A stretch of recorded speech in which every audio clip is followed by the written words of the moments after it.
Welcome to SK black cinema. நான் தான் உங்கள் எஸ்கே. இன்னைக்கான வீடியோவில் நம்ம ஆல்ரெடி டைட்டிலே போட்டிருந்தோம். இந்த ஸ்விக்கி ஒர்க்கை பற்றி தான் பார்க்க போகிறோம். இந்த டிஷர்ட் வந்து பார்த்தீங்கன்னா நான் வந்து எங்கேயோ இருந்து கிளம்பிட்டோன்னு வரைகிறேன். நான் வந்து சும்மா பார்ட் டைமாக ஒர்க் பண்ணி நம்மளும் திரும்பி டபுள் டூட்டி அடித்து அப்படி படிப்படியாக மேலே ஏறிடலாம்னு சொல்லிட்டு நினச்சேன் கேட்டலாம். ஆனால் அது எல்லாமே டோட்டல் ஃபெயில் ஆகிட்டு. டெலிவரி பாய்ஸ் இது வந்து ஃபஸ்ட் நான் வந்து ஒரு சல்யூட் பண்ணுறேன் இந்த ஒர்க் பண்ணுறது. ஏன்னு சொன்னால் நான் ஒரே நாள் தான் அந்த ஸ்விக்கி வேலையை வந்து ட்ரை பண்ணேன். அப்படின்னா ஃபஸ்ட்டு ஒரு நாள் வந்து வேலையை முடிச்சுட்டு பார்ட் டைம் ஜாபாக வந்து ஈவினிங் போய் ஒரு 2 ஆர்டரு கிளியர் பண்ணிவிட்டு ட்ரைனிங் முடிச்சுட்டு வந்தேன். அதுக்கப்புறம் பார்த்தீங்கன்னா ஒரு சண்டே வந்து ஒரு நாள் ஃபுல்லாக ஓட்டலை, கொஞ்சம் விட்டு டைமிங் விட்டு அப்படியே ஓட்டினேன். ஆனால் அந்த ஒரு நாள் ஓட்டினதில் பார்த்தீங்கன்னா மொத்தம் வந்து 500 வந்து எனக்கு நான் வந்து ஏர்ன் பண்ணேன்.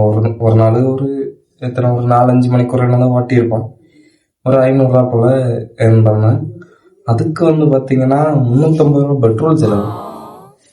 ஸோ அதனாலேயே வந்து நமக்கு வந்து இந்த வேலை வந்து போகுது இன்ட்ரெஸ்ட் இல்லாமல் அடுத்து அப்படியே போயிட்டு. அது என்னன்னா நமக்கு வந்து தக்கலைக்கு தான் போனோம். ஒன்று தக்கலையில் ஒரு பிரான்ச் இருக்குது, அப்படி இல்லைன்னா நாகர்கோவிலில் தான் ஒரு பிரான்ச் இருக்கு. நம்ம இங்கே குளச்சல்ல இருந்து தக்கலை போகிறதுக்கே 1/2 மணிக்கூர் ஆகும். அடுத்தது அங்கே இருந்து திரும்ப டெலிவரி எடுத்துட்டு இங்கே மண்டே மார்க்கெட் வரணும். மண்டே மார்க்கெட் வந்துட்டு அதுக்கப்புறம் இந்த ஆர்டர் முடிச்சா அடுத்த திரும்ப ஒரு ஆர்டர் எடுக்க வந்து எங்கே வரணும், தக்கலைக்கு வரணும். இப்படி மாறி வந்து உடம்பெல்லாம் ஒரே அலைச்சலம் மாட்டு இருந்தது எனக்கு.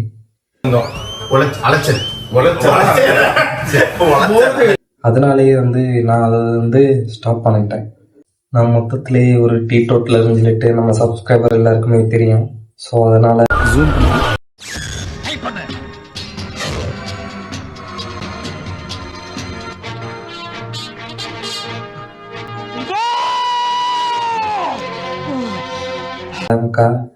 இந்த மாதிரி நல்ல பசங்களுக்கு வந்து ரேட்டிங்கே தரையில. நான் கஷ்டப்பட்டு அடிச்சு புரண்டிடலாம் போனேன், ஆனால் ரேட்டும் நான் தரையில ரேட்டிங் ஒழுங்காக போடலை. ஸோ அதனால யாருமே தயவு செஞ்சு டெலிவரி பாய்ஸில் வந்து கொஞ்சம் கேவலமாக இழிவாக இந்த மாதிரி ஒன்றுமே நினைக்காதீங்க. அவங்களும் ஒரு தொழில் தான், அதுவும் கடுமையான ஒரு தொழில் தான். அவங்க உயிரை கொடுத்து உங்களுக்கு வந்து உணவு சப்ளை பண்ணுறாங்க. ஸோ அதனால் அவங்கள மதிக்க கற்றுருந்தாங்க. நானும் ஃபஸ்ட்டு டெலிவரி பாய்ஸ் எல்லாமே கொஞ்சம் இதாக தான் நினச்சிட்டு இருந்தேன். எல்லாத்த சும்மா பைக் அடிக்கான கலைஞான அப்படி தான் நினச்சிட்டு இருந்தேன். ஆனால் அதில் இறங்கி ஒரு நாள் அந்த வேலையை செய்து பார்த்ததுக்கப்புறம் தான் தோணுது நான் வந்து தப்பு பண்ணிடுவேன். ஸோ அதனால் நான் பண்ண தப்பை வேறு யாரும் நீங்கள் பண்ணிடாதீங்க.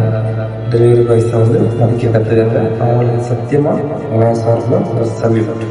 டெலிவரி வந்து பார்த்திங்கன்னா எங்கே தெரியுமா வந்து நம்ம இந்த வெள்ளிமலை போகிற அந்த ரூட்டில் ஒரு டெலிவரி வந்து நைட்டு ஒரு 8:30 பிறகு அந்த டெலிவரி ஆர்டர் வந்துச்சு.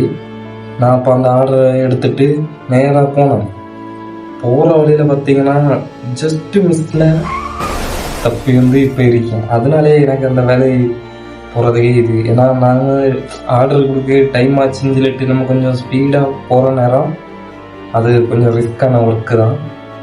நான் அப்படி ஒரு இதில் தப்பு எடுத்து இப்போ ஏதோ உங்கள் முன்னாடி நின்று இந்த வீடியோ வந்து உங்களுக்காக நான் டெலிவரி பண்ணிகிட்டு இருக்கேன்.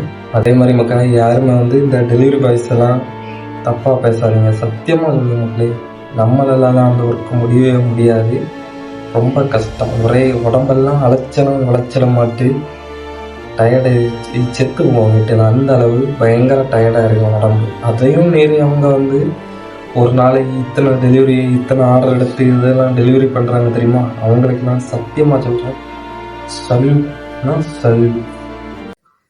அது மட்டும் இல்லை, நான் இந்த ஸ்விக்கி நடத்துகிறாங்க இல்லை, அவங்களுக்கு வந்து ஒரு ரிக்வஸ்ட்டு.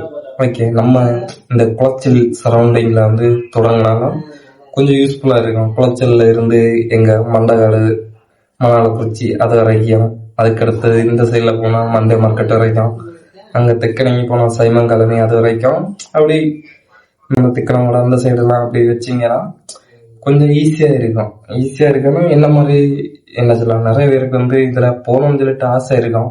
ஆனால் மற்ற பிரான்ச் வந்து அங்கே தக்கலையிலையும் நாகர்கோவிலையும் இருக்கிறதுனால இங்கே குளச்சல் உள்ளவங்களுக்கு அங்கே போகிறது வந்து ரொம்ப கஷ்டமாக இருக்கும். ஸோ அதனால் இதை பார்த்துட்டு இருக்க ஸ்விக்கி நிறுவனமாக இருந்தாலும் சரி, அது மட்டும் இல்லாமல் ஏதாவது குளச்சல்ல உள்ள ஹோட்டலில் இருந்து யாராவது வீடியோ பார்த்துட்டு இருந்தாலும் சரி, அவங்களும் வந்துட்டு ஸ்விக்கியை வந்து நம்ம குளச்ச ஏரியாவில் கொண்டு வர ட்ரை பண்ணாங்க ப்ளீஸ்.